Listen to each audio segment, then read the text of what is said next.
Monica West stood outside the sleek glass doors of Arlo Group's headquarters, dressed in a tailored navy blazer and crisp white blouse, her resume in hand and confidence in her stride. Years of experience in corporate strategy, an MBA from Wharton, and a portfolio of successful global campaigns had brought her to this moment, an interview for a senior strategist role at one of the fastest growing firms in the country. Inside, the office gleamed with polished chrome and quiet conversations.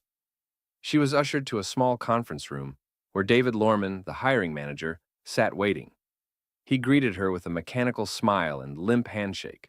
As she began detailing her experience with multinational expansions and crisis management, David's eyes darted to his screen more than once.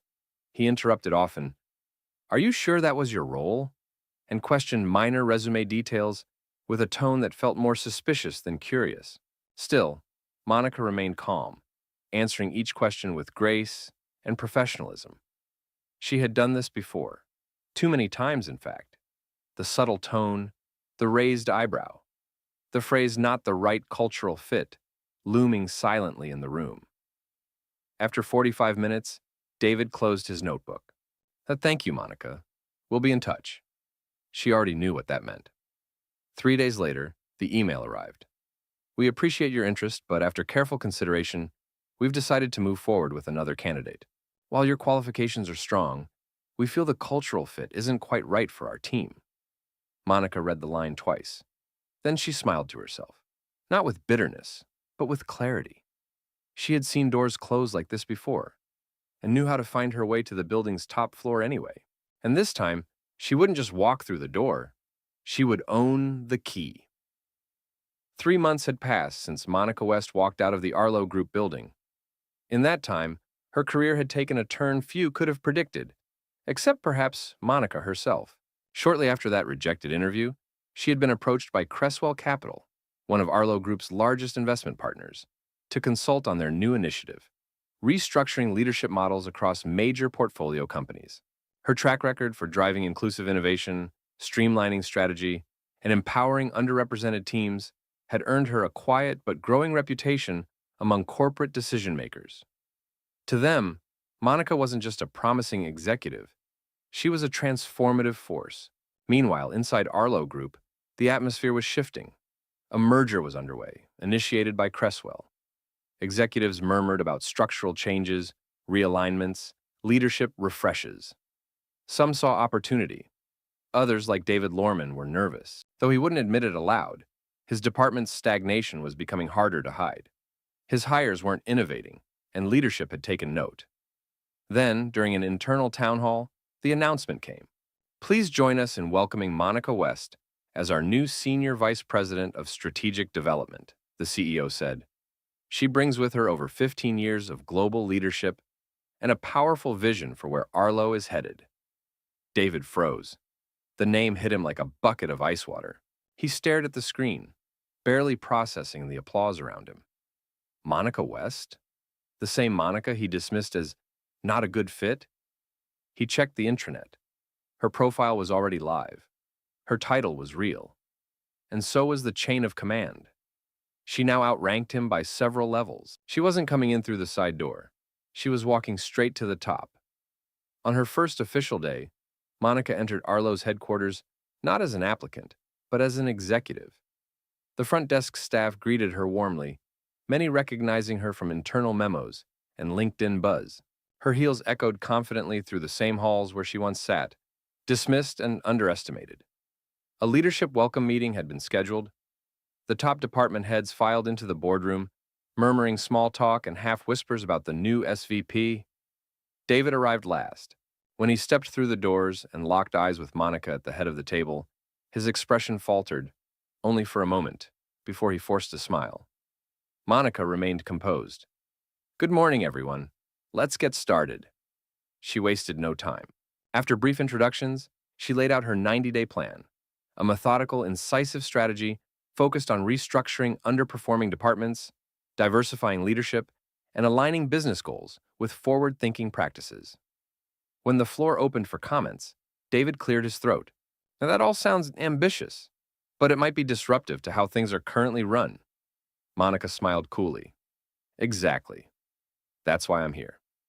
The room went quiet. Eyes turned to her, then to David. She didn't need to reference the past.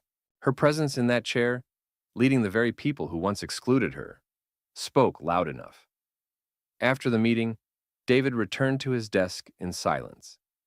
The air in the office felt different now. Heavy. Monica, meanwhile, stood by her window overlooking the city skyline. She wasn't thinking of revenge. She was thinking of results. And they were already beginning. Within weeks, Monica's leadership began to ripple through Arlo's structure like a quiet revolution. She didn't micromanage. She listened, observed, and acted with purpose. Underperforming teams were restructured. Long-stalled projects were unblocked. And new talent, diverse, bold, and highly capable, began to flow into the company under her guidance. David, meanwhile, found himself increasingly sidelined. Where once his voice dominated strategy meetings, now it barely registered. Monica didn't ignore him. She acknowledged him politely, professionally. But his ideas, often vague or outdated, were met with firm questions he couldn't answer. During one particularly revealing strategy session, David proposed expanding into an emerging market without proper research. Monica leaned back in her chair. "David," she asked calmly, "what data are you basing that on?" He fumbled. "Well, I just think it's a logical next step." No projections? No risk assessment? A pause. "Not yet." Monica turned to another team lead. "Let's add that to next week's agenda, with proper market data. If there's no case, we move on." David's cheeks flushed. For the first time, his authority had not just been questioned, it had been corrected, and in front of everyone. After the meeting, he approached Monica's office, lingering at the door. She looked up. "Yes? I just wanted to make sure you know I'm here to support your vision." She held his gaze for a moment. "That's good to hear," she said evenly. "Because we're here to move forward, not cling to old ways that didn't work." He nodded awkwardly and stepped back. As the door clicked shut, Monica returned to her notes. She didn't need to embarrass him. The truth was already doing the work for her. The shift in Arlo's culture was becoming impossible to ignore. Where the office had once been guarded and competitive, Monica's leadership brought transparency, collaboration, and accountability. Employees who had long felt overlooked now had a voice. Morale was rising, and so were the numbers. Client satisfaction was up. Revenue projections exceeded expectations. Monica's strategy wasn't just working, it was thriving. David, on the other hand, felt adrift. For years, he had coasted on familiarity and office politics. Now, those tactics fell flat. His ideas weren't landing. His influence had waned, and worse, people noticed. One morning in an executive performance review, Monica addressed the room with clear intention. "Every department will undergo a realignment based on performance and adaptability to our future vision," she said. "This includes leadership roles. No one is exempt, including my own." That last line silenced the room. Monica didn't preach from above, she led from within. But it also meant David could feel what was coming. A week later, HR informed him that his department was being restructured. His position was being redefined, and a new director would be brought in. Someone Monica had personally recruited.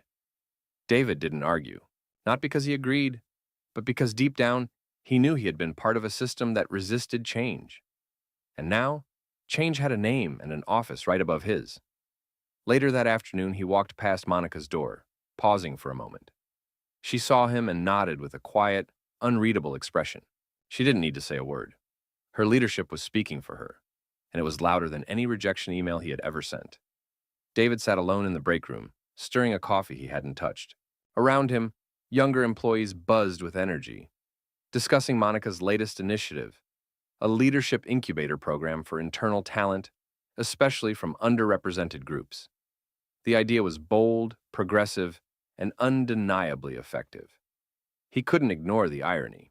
A year ago, he would have dismissed the idea outright, maybe even mocked it in private. Now it was the cornerstone of the company's future, and Monica had built it. Word around the office was that Monica was being considered for an executive board seat, something no one in her position had achieved at Arlo in over a decade. Her impact had reached not only financial reports, but cultural ones. Employees trusted her. The media noticed. Clients respected her clarity. Investors loved the results. Later that day, Monica hosted a town hall. She stood on stage, calm, sharp, commanding, and spoke not about her achievements, but about vision. We don't rise by titles. We rise by the value we bring and how we uplift others while doing it, she said.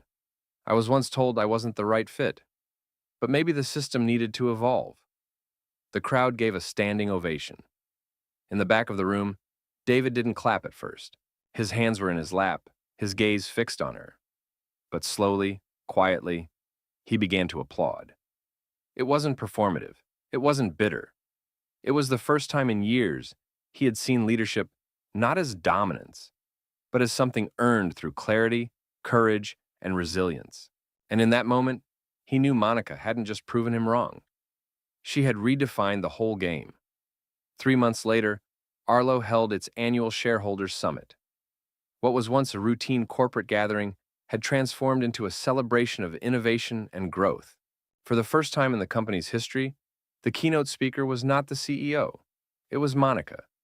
She stepped onto the stage in front of hundreds, board members, investors, media, employees, and delivered a speech that left the room silent with awe. I stand here not because I was chosen first, she began, her voice steady. I stand here because I didn't quit when I wasn't chosen at all. Her story had spread, not because she made it public, but because others did. Her quiet strength, her strategic mind, her ability to transform adversity into innovation, it inspired people beyond the walls of Arlo. At the networking reception afterward, David approached her. He was no longer in a leadership role. He'd taken a lower strategic advisory position, still respected, but no longer central. There was hesitation in his step, but he stood in front of her and extended his hand. I misjudged you, he said honestly, and I'm sorry for that. Monica shook his hand firmly. Thank you. Growth starts with honesty. There was no bitterness in her tone, just truth. She didn't need revenge. She had already won in every way that mattered. As the evening sun spilled across the glass windows of the skyscraper, Monica looked out at the city, not with pride, but with clarity. Her story wasn't about proving anyone wrong anymore. It was about building something right, not just for herself, but for everyone who'd been told they were a bad fit for a system that was never built with them in mind.